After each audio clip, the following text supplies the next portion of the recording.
What's going on? Been a while since I've done a video here, and we're doing tonight. So, whether you want to see me or not, I'm here. Hi. So, it's been kind of in the making for a while, and I haven't really. I've talked about one issue on this channel that deals with kind of some high-profile type nature, but that was the Breonna Taylor debacle, we'll say. But you know, as most people are aware, we had an incident that happened in Washington, D.C. on January 6th, where some people, I think to different degrees, they had different things in their mind. But you see now, a lot of these people, they're being arrested. And they're being arrested and charged with federal crimes. And while they may be misdemeanors right now, that's probably going to change. And I would hope that changes.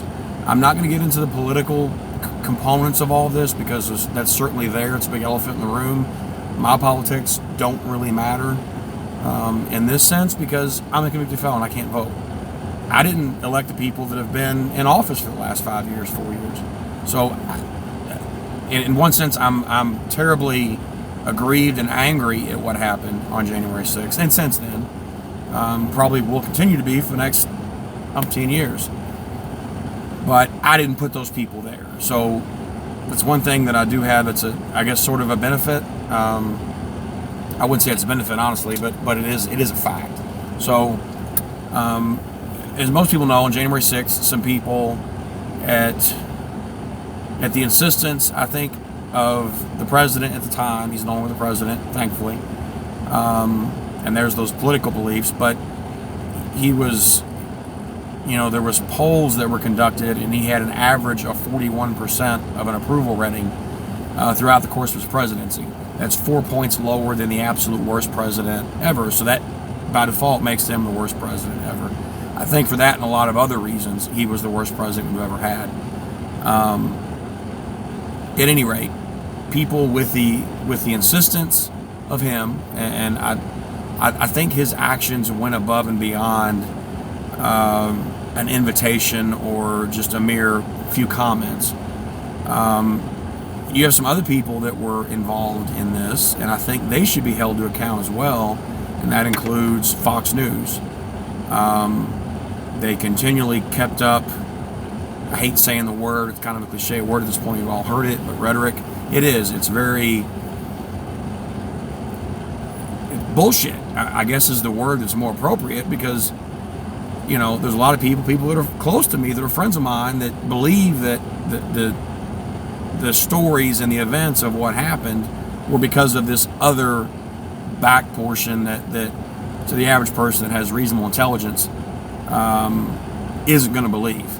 Whether or not there's a cabal, I don't really know. I don't think there is. There might be, but I don't think it had anything to do with this.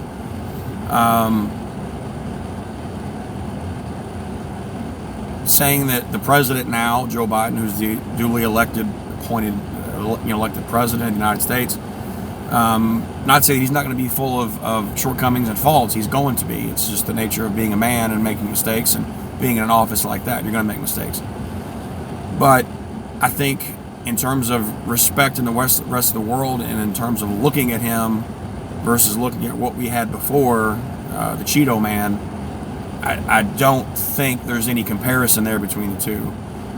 The president should not be tweeting foreign policy. I think it's inappropriate.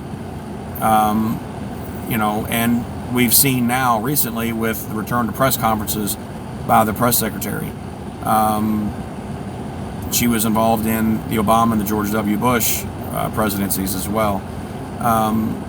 That's what a president should do. That's how a president should release things, whether it's by himself or through their press secretary, and an actual press conference, not a tweet. That's silly and childish.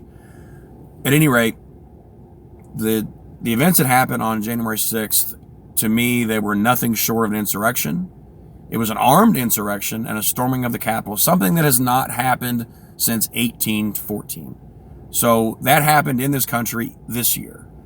And that's something that shouldn't be forgotten. I think it's probably going to be forgotten. The president at the time, before January 20th, was in large part the orchestrator of that and the tuner of that. There are some other fringe groups that are being called what they are. They're domestic terrorists.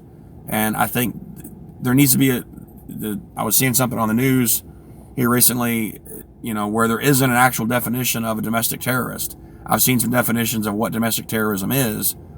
There's not a statutory code, I guess, or a definition that's accepted by U.S. attorneys and so forth of what a domestic terrorist is. I would say a domestic terrorist is someone that engages in domestic terrorism. I'm not a student of the dictionary or anything, but that kind of makes sense. You had 5 people that were killed outright that day, including a Capitol police officer.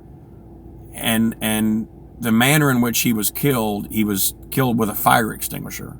So we're talking, blunt trauma injuries to his head. You had another individual that was there. There was a protester or a rioter. I don't think these people were protesters by any stretch. They were rioters, and one person got trampled. Another person who was at the door of the Capitol trying to get into the Capitol, she was shot by presumably a Capitol police officer inside the building. She was unarmed, but I went back and forth with a friend of mine about this. To me, I'm not a police officer. I'm not a shooting reconstructionist. I'm not an attorney. But to me, based on the several thousand police shootings that I've watched and reading, policies, I think it was justified shooting. I think there needs to be some reinforcement that you're not going to just break in here. And they did.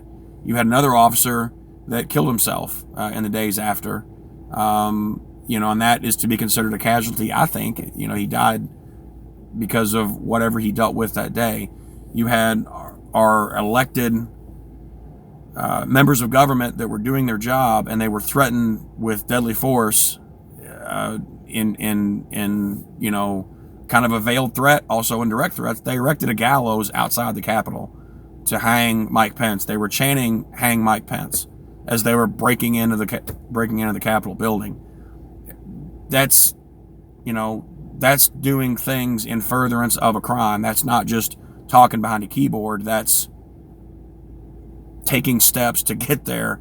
And they were urged by their leader. And that's, I think, if they're going to make that decision to go there and do that, then they should be held accountable. The last days of the last presidency, he did some pardons, and some of those were, I guess, typical of a president that's leaving office, and some of those were not typical. But the amount of corruption that the last president that we just had pardoned is not totally unbelievable, but it's pretty distressing, the amount of people that he pardoned and the relationships that he had with them.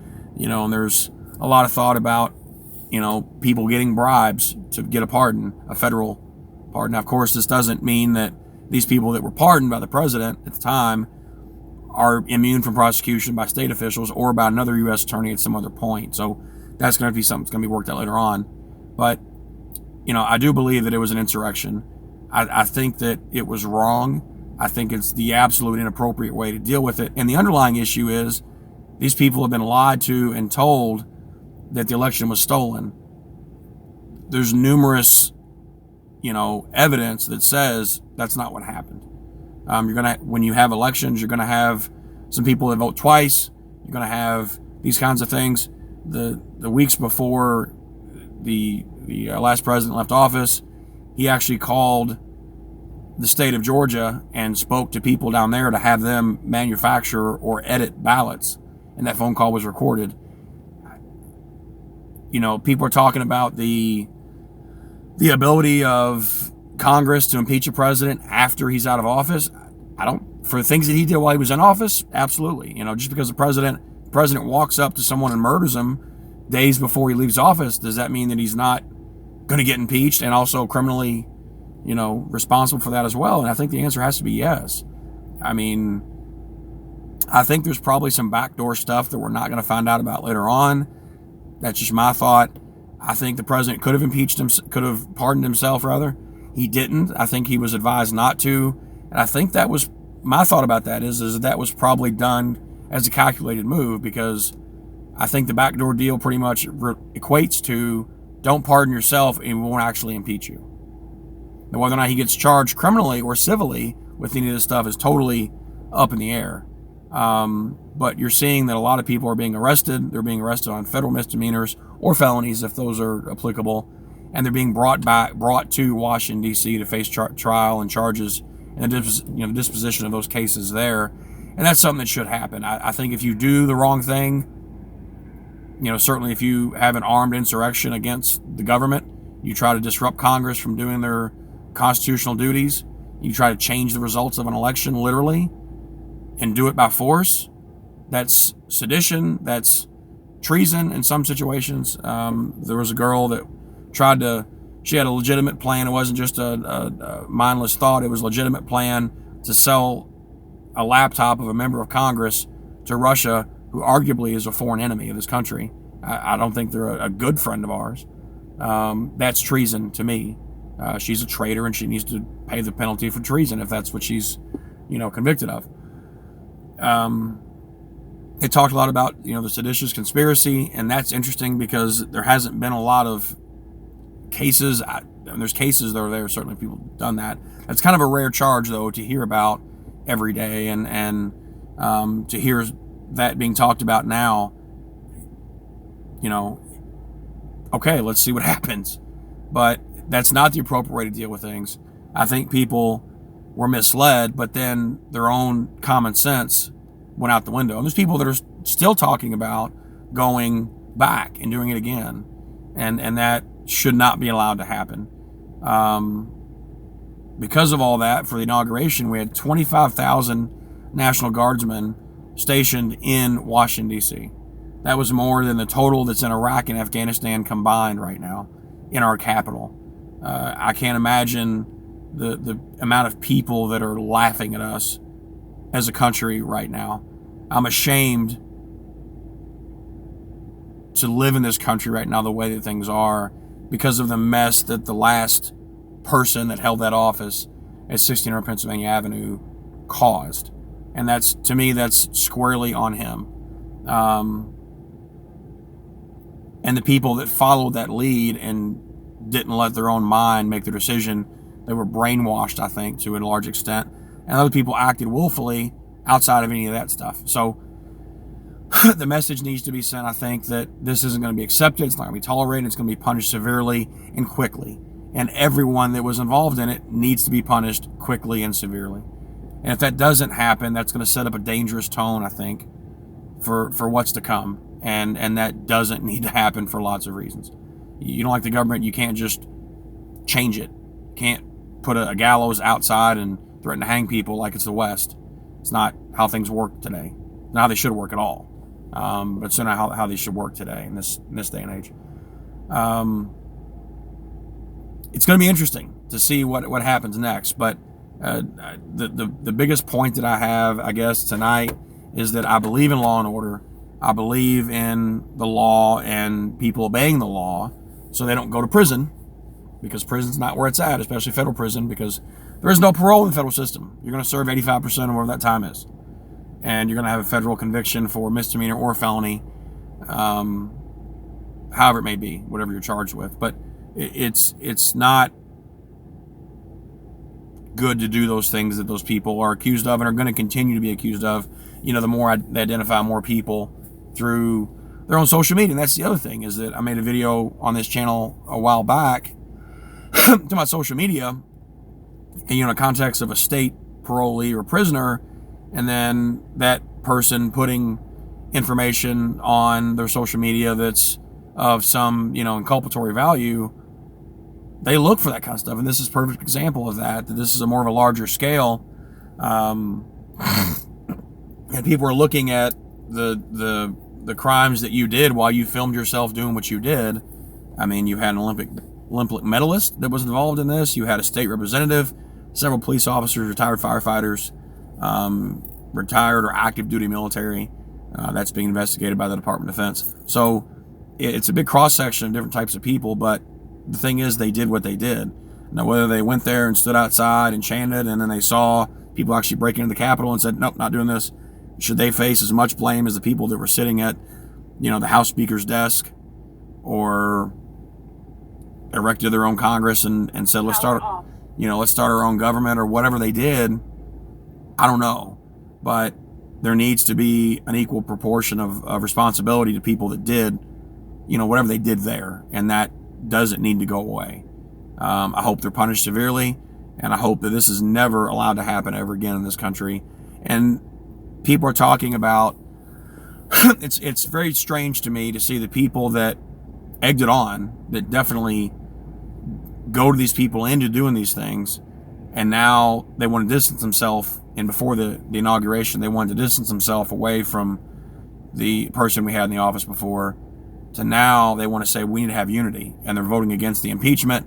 They're trying to stand in the way of the prosecution. You don't get to do that. That's not how that works. You don't get to lead someone to a situation and say this is what happened and misrepresent a set of facts and then say, well, no, we need to come together. No, you don't get to do that. You're forgoing accountability. And certainly if that was your house that someone had broken into, you would certainly want them arrested. And they did break into their house. I mean, this is the people's house, the Capitol. You have to have a tour. You can't just walk around where you want to. But for all intents and purposes, it's that and the White House. But you see how restrictive the White House is now, especially D.C. as a whole right now. So part of the tenet of our government is that it remains open and free to the people, but not that free. Not bring a gun to the Capitol and have the representatives and senators run into a room and have Capitol Police officers get killed with fire extinguishers, and other officers get tased 6 times and get trampled on and crushed. That's not how things work. That's not how things should be done. The fact that people justify that in their minds is very concerning to me. But again, I didn't elect those people that are in there, so I don't really have a dog in the fight in that sense. But it is my government. It is the people that decide how much my taxes are, decide what things are a priority or not. And, at the end of the day, there has to be accountability. There can't be any escape of anybody that was responsible for this. And I feel like that's honestly going to happen. I feel like people are going to get away with stuff because of different reasons, whether it's money or power or whatever. That's the way it is every day. It happens every day. So, yeah, I've kind of went on and on and on. I'm sorry, but I just wanted to get that out there that this happened. We need to look at it. We need to have accountability, and then we can have unity. And that's how it should work. Not, it happened, let's work together and then go back to the way things were. No, it's not how that works. So that's all I've got. And if you have any questions or comments, leave them down below. I will get back to you. Thanks.